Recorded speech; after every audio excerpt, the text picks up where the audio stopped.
using fresh produce out of your garden to incorporate it into a whole meal can be a really nice thing to do. It makes you feel really rewarded for having done the growing. Today I'm making something called Picadillo, which is a hamburger mix. You could use other kinds of ground meat as well. You could even use chopped meat to make this. It is a Spanish, Mexican type of thing, but it's a little bit different because some of the seasonings that we're going to use actually make this seem kind of sweet. So we're going to brown, so 1 pound of ground beef. You could use ground turkey if you chose to. I like to use one that's really lean so that I don't have to do much draining later on, but you could add that step in and drain it well too. To this, as it browns, I've got 1 medium onion that I've chopped up, and I'm also going to add 1 clove of garlic that's been chopped up fairly well. I'm going to have to get a smaller utensil to get that out. We're just going to let this cook until the meat is no longer pink, and at that point, if you needed to drain it, that's when you would do so. Okay, we've got all the meat browned. You just want to cook this until it's no longer pink. And now we're going to start adding the rest of the vegetables.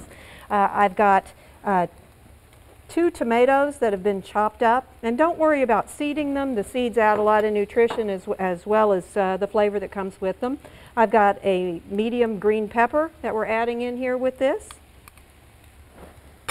And then I've modified the original recipe. I've added a cup of carrots that I've chopped up.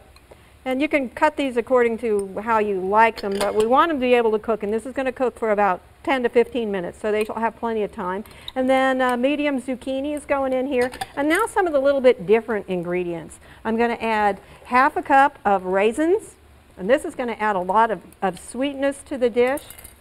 I've got a teaspoon of salt, excuse me, and then 1/4 of a teaspoon, 1/8 of a teaspoon of cinnamon, 1/8 of a teaspoon of cloves, and 1/4 of a teaspoon of either cayenne or black pepper. We're just going to stir those together, and we're going to have a lot of liquid come out of these vegetables, so there'll be plenty of liquid there. And we'll go ahead and reduce the heat and let it simmer until it's thickened up. We want the flavors to blend because we have all these great flavors in here, but we also want the juices to be rendered from the vegetables and a lot of those to evaporate out. So don't cover it, just let it go ahead and come to a simmer and maybe stir it from time to time, but let this cook down for about 10 to 15 minutes until it gets as thick as you'd like it. You can see that this has not got a lot of liquid left on it. Having a little bit of liquid is fine, however. We're going to serve it over rice, brown rice, and so if you have a little bit of liquid, any liquid left is going to be absorbed there.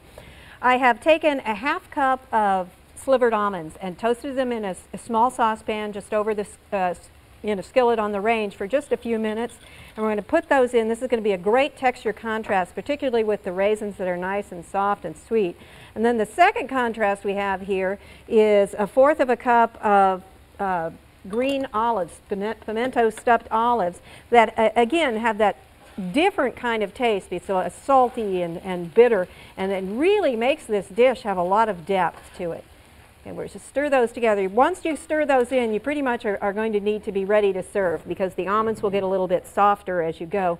And while you can buy the olives already sliced, I'd recommend that you go ahead and buy full olives and slice them yourself because the ones that you buy already sliced tend to have the pimentos all falling out. So we're going to serve that over rice. This actually makes 6 servings, so you can be fairly generous with it.